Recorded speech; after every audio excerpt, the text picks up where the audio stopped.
Hello, everyone. This is another market moment with Randy Williams-Gurian. Hey, thanks for tuning in today. Actually, the sun's out and I'm in Seattle in my basement, and that's kind of nice. What hasn't been nice is what's transpired with the financial markets in January. We've seen a significant consolidation and pullback in the NASDAQ, especially. There are a number of stocks in the NASDAQ that were trading based on revenue growth and not earnings, and at very exceptionally high multiples. Most of those have gotten beat up pretty bad, taken out to the woodshed, as I say. We've also seen some of the other speculative areas of the market come in, the meme stocks, the SPACs, and it's really what needed to happen. It's just unfortunate that it's happening at such a rapid pace, and people are, somewhat surprised by it. I think I'm not. There were a lot of people, I think, in this market that shouldn't have been in the market, in my opinion, and they're sort of getting their heads handed to them.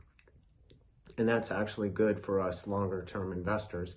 We had some really good earnings this week from some of the major technology companies in particular. So I was excited about that. And I think we will find a bottom in this, what I think is a correction. I do not think this is a bear market. I think bear markets don't start when the economy is this good. We also have positive news on the pandemic and the virus. We have some sort of negative geopolitical news, but I don't think that's going to hurt earnings for the companies in the S&P 500 to a large degree. And so that should not cause, a disruption in the economic cycle. And that's what you really need to look at is, are we going to have a major disruption in the economic cycle? The Fed has said they're going to raise rates, and people are excited about that. But again, rates are at a very low level. They're going to be going up, which they kind of need to go up. But that's not going to cause, I don't think, a dislocation in the economy such that growth turns down, we get a recession, and that is when you have a bear market.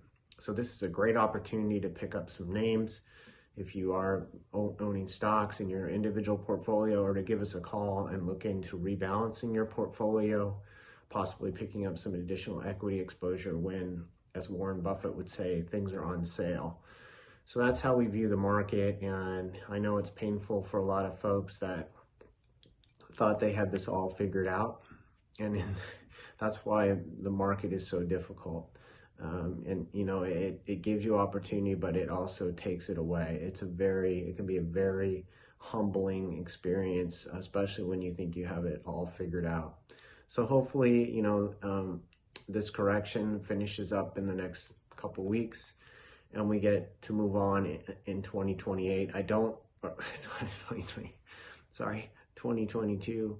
But it's going to be a long year, I think, with a lot of volatility. So as they say, fasten your seatbelt and, let's see what happens.